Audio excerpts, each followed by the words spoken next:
The first task chosen as part of this module was to create a novel experience using Twitch's integration tools. Twitch is a live streaming platform where viewers can watch games be played in real time. On Twitch, interaction between streamers and their viewers is a core part of the platform and helps create a sense of community around those content creators. This has started to be utilized by game developers to create unique experiences where a streamer's game is influenced by the viewers, with the end goal of converting those viewers to buy that game. The way that this is most often done is by giving the viewers collective control over some aspect of the game, such as the ability to vote on which location to visit next in Dead Cells. The most successful Twitch integrated games provide viewers agency to affect the experience of the streamer. This is seen the best in Cult of the Lamb, where periodically a vote is cast on whether the members will help the streamer by giving them items or hinder them by spawning enemies. The goal of Twitch integrated games is to use its Twitch features as a novel form of advertisement. This project's goal, however, is to create a unique experience with these tools. As such, I decided to create a game that can only be played on Twitch, where the streamer's gameplay is maximally affected by viewer decisions. I also decided to encourage the help or hinder aspect of Twitch integrated games to increase player agency. To do this, I decided to create a 2D platformer where viewers can either spawn obstacles or create pathways to help the streamer. In this game, the streamer must reach a goal location by relying on viewer-created pathways while avoiding traps set. These elements will be placeable in a grid structure, having the option to place helpful blocks or deadly ones. The first step in accomplishing this is for the project to be able to receive information from viewers in a specific stream. The way this was accomplished was by writing a script that opens and maintains a connection to a specific streamer's Twitch chat that reads any message sent. In order to read chat, you must connect with a valid Twitch account using its authentication token. Once connected, Twitch relays every user message to the program. To interact with the game, messages would need to take the form of a command. The format chosen was !place, block type, x coordinate, y coordinate, username. If the program receives a message in the correct format, the chosen block is placed in the specified coordinates, unless it was already filled.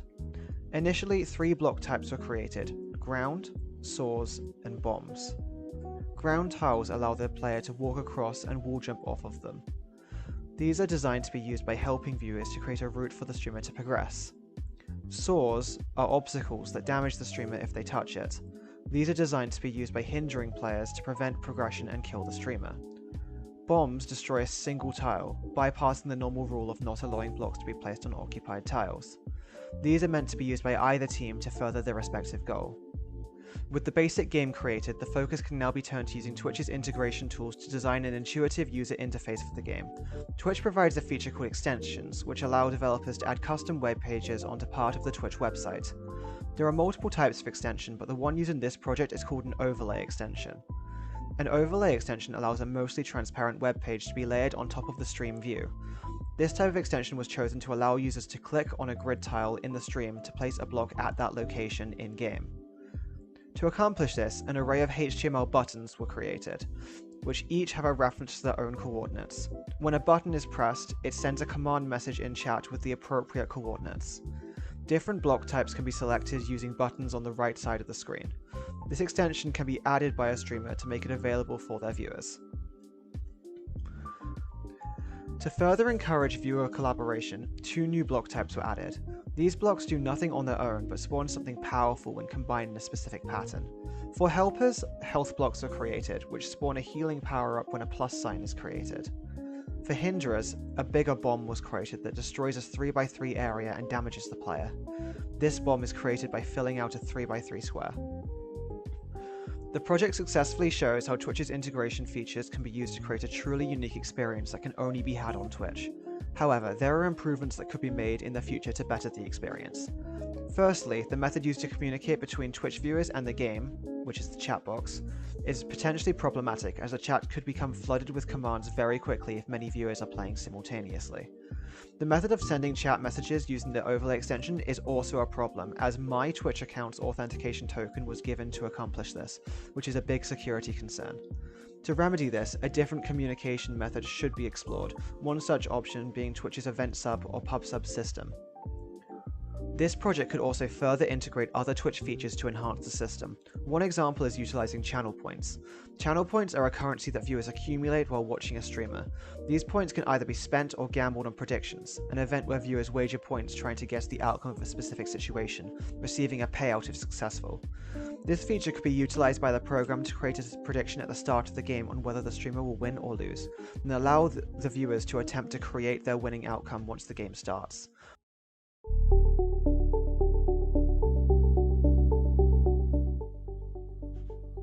The second task chosen was to create a tool that could be used to help visitors or new students explore and navigate campus. For this task, I decided to create an interactive map that draws attention to key features of our campus and encourage users to travel to it. This app will work on mobile and display the user's location on campus in real time. To navigate this map, standard map controls were implemented. Dragging a single finger across the screen moves the map, pinching with 2 fingers zooms the map in and out, and rotating with 2 fingers rotates the map. As this is a map of a fixed sized area, a script was written to prevent the map from being scrolled off screen. Originally, this project used an image of campus as its map. While serviceable, this image can become pixelated when zoomed in too far. This is due to how raster image formats such as PNGs store data as a fixed size grid of pixels. To ensure high quality at any zoom level, a vector graphic format was used. Vector graphics store mathematical equations for the lines that connect each point, allowing the image to be rendered clearly at any size. As there is no vector map of campus, one was made for this project. To do this, publicly available campus data was traced over in a vector art program. As this map is for general campus details, smaller paths and features were omitted to avoid overcrowding. To maintain the right amount of information, 2 levels of detail were created. When zoomed in closer, the map reveals more detailed geometry and smaller buildings that were hidden before to avoid overcrowding. The user's location appears on the map in real time. This is accomplished by asking permission to use location data upon opening the app. The user's world location is then translated to a position on the map. A similar process was followed to show the user their rotation. In the event the user cannot find their position on the map, a focus button was added that automatically pans the camera to their location. The goal of this project was to help new students and visitors navigate campus. Originally, I planned to do this by showing key points of interest on the map and creating a path-finding algorithm to calculate a route to get there. However, relying on route-finding apps has been shown to hinder users becoming familiar with their surroundings, and as such, no path-finding was implemented. Instead, this project seeks to encourage exploration in a similar way to Pokemon Go. Pokemon Go is a game where users travel around their area to catch new and stronger monsters. In this game, real-world important locations are represented by Pokestops, areas the player can physically travel to receive items. This feature has been shown to encourage user exploration of the areas Pokestops are in. To incorporate this concept into the project, points of interest are created. Points of interest are key areas on campus that are valuable for newcomers to know about. Points of interest are initially represented by a question mark to hide what they are. When a user travels within range of a point of interest, they can tap on it to reveal an information sheet about this location, and the question mark turns into a tick to mark it as explored. The user is required to traverse most of campus to reach all points of interest. As such, they can discover smaller features while traveling. To consolidate this, a system of minor points of interest are implemented. These have smaller icons on the map and show features such as shops and benches. To avoid overcrowding, minor points of interest disappear when the map is zoomed out. This project successfully demonstrates how digital technologies can be used to inform users about their surroundings and encourage physical exploration. However, this application could be further gamified in the future to consolidate its goals. The way this could be achieved is with some sort of digital reward. The reason Pokestops in Pokemon Go have their exploration encouraging effect is by the allure of obtaining helpful items. This is not incompatible with the project in its current state, as the reward for exploration is the acquisition of knowledge, which is desirable for anyone that would be using the app. Still, the introduction of a type of digital reward could further increase the app's effect. This is not the only gamification method that could be implemented in the future, as techniques such as quests and fog of war have been shown to increase user exploration, making them an ideal fit for this project moving forward.